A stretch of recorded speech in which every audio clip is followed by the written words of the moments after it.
Congreso comienza parte de reconocer los cambios que se han dado en educación. Ahora, ¿cuáles son los temas más interesantes que se abordaron? Los pedagogos tendemos a tener una cierta preocupación por la calidad de la enseñanza, es un gran tema. No puede haber calidad de enseñanza sin acceso, otro gran tema. El tercer tema es la diversidad cultural y cómo uno incorpora las distintas percepciones de las gentes con respecto a quiénes son y qué hacen. Tres grandes temas.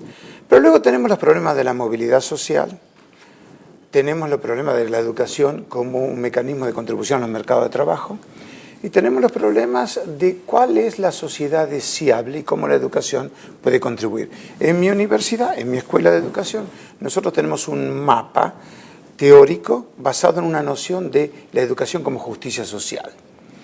No hay muchas escuelas así, por eso yo me siento tan contento en la escuela. Pero ese es el lema de alguna manera de la Ley Nacional de Educación en la Argentina. Exactamente, exactamente. Y yo pienso que no son los lemas que predominan en otras partes del mundo. También este Congreso de Educación Comparada aborda el tema del uso pedagógico de las nuevas tecnologías, el rol del Estado, la inversión, ¿no? Para mí, lo escribí hace muchos años, cuando me pidió Clarín que hiciera un análisis del primer año de la Carpa Blanca, yo llamé así, la educación una cuestión de Estado. La educación no es una cuestión de los gobiernos, es una cuestión de Estado. Por eso el Estado-nación ha invertido en la educación. Claro que eso es comparable. Por ejemplo, la inversión estatal. Se recomienda 6% mínimo. Ahora la presidenta de Brasil, frente a estos movimientos sociales, acaba de afirmar que hay que llevar al 10% de la inversión estatal del sector federal, cuando Brasil tiene en otras áreas, especialmente en la formación de mano de obras, 25% de la producción de las empresas, de los resultados económicos de las empresas, se redirigen hacia la formación de mano de obra. Brasil es uno de los países que invierte más. Argentina en este momento está entre los países que invierten más. Es ciertamente comparable. Bueno, pero los sectores neoliberales en la Argentina, los principales diarios hegemónicos, hacen una crítica permanente a estos aspectos de la educación argentina que de alguna manera están avalados y promovidos por el propio Ministerio de Educación de la Nación. No puede ser de otra manera. Este gobierno, al cual yo lo he estudiado con cierto detalle, claramente es la contracara de los gobiernos neoliberales en América Latina. Bueno, has estudiado los efectos en educación de las políticas neoliberales. ¿Podemos referirnos a eso? El neoliberalismo no es solo un modelo económico que ya ha probado sus enormes deficiencias, es un modelo de política cultural. Y hay algunos analistas que dicen que es un nuevo modelo de civilización. Por lo tanto, yo he escrito y criticado el neoliberalismo sistemáticamente. Encaramos las privatizaciones de la televisión, de los teléfonos, de instalar el sistema del peaje, de instalar la concesión vial o la concesión ferroviaria. Otra de las grandes transformaciones del ciclo neoliberal es la renovación de la red vial. A principios de los 90, el Estado argentino concesiona la construcción de modernas autopistas en torno a las grandes ciudades a partir de un sistema de peajes. Bueno, la escuela ha sido elitista desde sus orígenes, si hacemos un poco de historia, ¿no? Primero un elitismo de género, ha sido para los hombres, fue elitista la escuela primaria, cuando se universaliza pasa a ser elitista la escuela secundaria. ¿Podemos pensar que es posible la democratización del sistema educativo? No solo es una utopía, es una realidad. Yo trabajo en una universidad pública que está considerada la universidad pública más multicultural de Estados Unidos, donde están todos los grupos étnicos altamente y completamente y demográficamente representados por una decisión política y una decisión, me atrevo a decir, analítica y categóricamente académica, donde están representadas en exactamente los contextos demográficos que deberían estar representados la presencia de mujeres, donde están representados los grupos que representan opciones sexuales diferentes que los heterosexuales.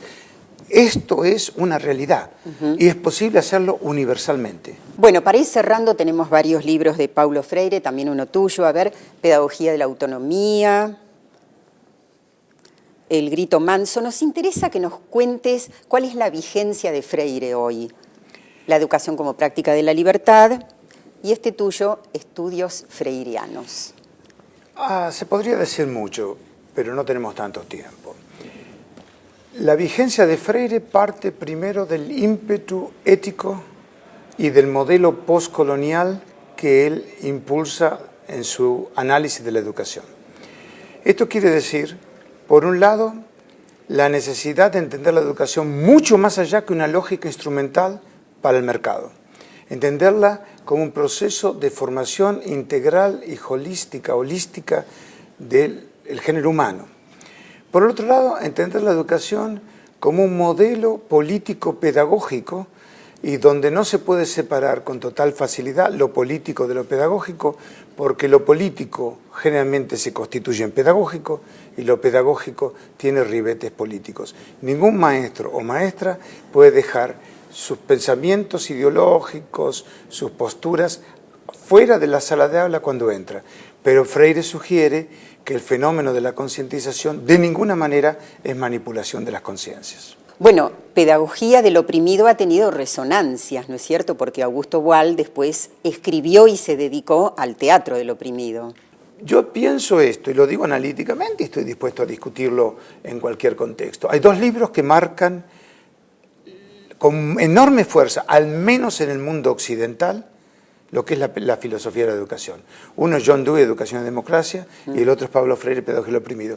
Usted quiere dictar un curso de filosofía de educación, use esos dos libros y después algunos comentaristas. Bueno, Carlos, y uno de tus libros, Estudios Freirianos, has tenido un contacto muy directo, un honor, me parece una alegría, la misma alegría de la que él habló la última vez que estuvo en la Argentina. Un gran amigo, una especie de padre intelectual, y una persona admirable porque era uno de los genios del siglo XX con una capacidad intuitiva y creativa incomparable.